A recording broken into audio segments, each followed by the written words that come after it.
जय श्री कृष्णा। मैं नारायण भक्ति शिप्रा स्वागत करती हूँ आपका अपने चैनल पर। हिंदू पंचांग के अनुसार जय एकादशी कब है?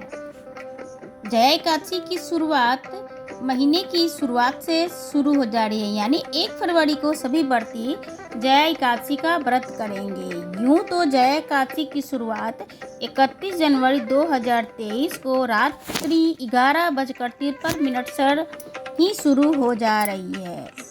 वहीं पे इसका समापन 1 फरवरी को दोपहर के 2:01 पर होगा। उदय तिथि मान्यता के अनुसार जया एकादशी 1 फरवरी को ही मनाई जाएगी। जया एकादशी की पारण का समय 2 फरवरी को सुबह 7:09 से शुरू होकर 9:19 तक रहेगा।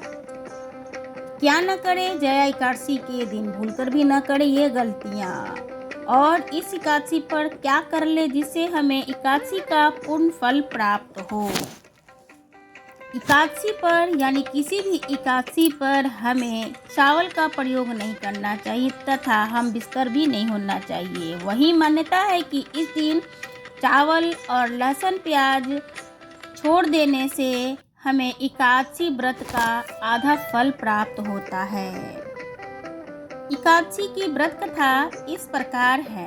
एकादशी शास्त्रों में बताया गया है कि जो व्यक्ति इस एकादशी का व्रत करता है उसे कष्टदायी 50 योनि से भी मुक्ति मिल जाती है और इसे योनि में नहीं जाना पड़ता है मृत्यु के उपरांत। एक बार अर्जुन ने भगवान श्री कृष्ण से प्रश्न करते हुए पूछे, हे भगवान, आप कृपा कर मुझे माघ मास के शुक्ल पक्ष की एकादशी का क्या महत्व है, विस्तार पूर्वक बताइए। माघ शुक्ल पक्ष की एकादशी में किस देवता का पूजा करना चाहिए? इस एकादशी पर व्रत की कथा क्या है? उसे करने से किस प्रकार के फल की प्राप्ति होती है?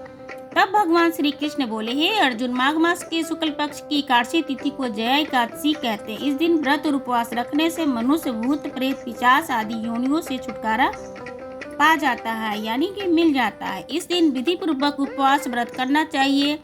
मैं तुम्हें जया एकादशी की व्रत की कथा सुनाता हूँ। एक समय की बात है कि नंदन वन में उत्सव का आयोजन हो रहा था। देवता, ऋषि, मुनि सभी उस उत्सव में मौजूद थे।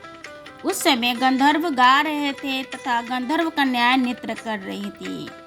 इन्हीं गंधर्वों में एक माल्यवान नामक गंधर्व भी था जो कि बहुत ही सुरीला गाता था। जितनी सुरीली उसकी आवाज़ थी उतनी ही रूपवान भी थी। गंधर्व कन्याओं में से एक पुष्पवती नामक नृत्यगंगा भी थी। पुष्पवती नामक गंधर्व कन्या ने माल्यवान नामक गंधर्व को देखते ही उस पर आसक्त हो गई तथा अपने हाव भाव से उसे रिझाने का प्रयास करने लगी। मल्यान भी उस युवती पर आसक्त होकर अपने गायन का सुर ताल भूल गया, जिससे संगीत की लय टूटने लगी और सारा आनंद बिगड़ गया।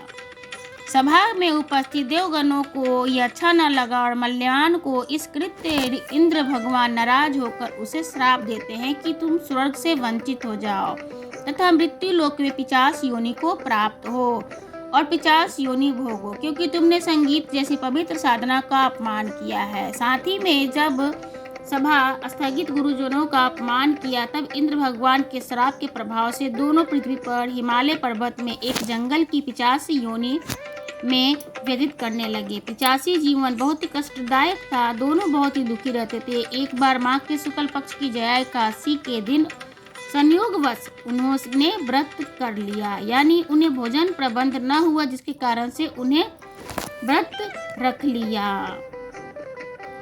भूख प्यास से व्याकुल तथा कंठ ठंड से कारण बड़े ही दुख से के साथ पीपल वृक्ष के नीचे इन दोनों ने एक दूसरे से सटकर बड़ी कठिनता पूर्वक पूरी रात काटी और पूरी रात अपने द्वारा किए गए कृत्य को पश्चाताप भी करते रहे और भविष्य में इस प्रकार भूल न करने के लिए भी ठान ली तथा सुबह होते ही दोनों की मृत्यु हो गई। अनजाने में ही सही उन्होंने एकादशी का व्रत का उपवास कर लिया था, जिससे भगवान के नाम का उच्चारण हो चुका था। परिणाम स्वरूप प्रभु की कृपा हुई और इनकी 50 योनि से मुक्ति हो गई। पुनः अपनी अत्यंत ही सुंदर अप्सरा गंधर्व देह धारण करके तथा सुंदर वस्त्रों को आभूषणों से अलंकृत होकर दोनों स्वर्गलोक को चले गए।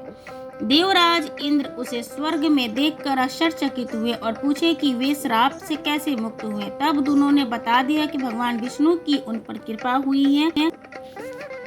हमने अनजाने में माघ के शुक्ल पक्ष की एकादशी यानी जया एकादशी का उपवास हो गया, जिसके प्रताप से भगवान विष्णु ने हमें पिशाचिनी जीवन से मुक्त कर दिया। कुछ इस तरह से जया एकादशी का व्रत करने से भक्त को पूर्व में किए गए पापों से मुक्ति मिल जाती है। अगर अनजाने में किए हुए व्रत का फल ऐसा हो सकता है तो जानकर श्रद्धा से किए हुए व्रत का कितना फल मिलेगा। इस एकादशी व्रत कथा को आप डिस्क्रिप्शन बॉक्स से भी पढ़ सकते हैं। वीडियो अच्छा लगे तो लाइक शेयर जरूर करें और अपना सुझाव भी देते रहें। जय श्री कृष्ण, राधे राधे। फिर मिलेंगे एक नए विषय के साथ। तब तक दे हमें विदा। मैं शिप्रा।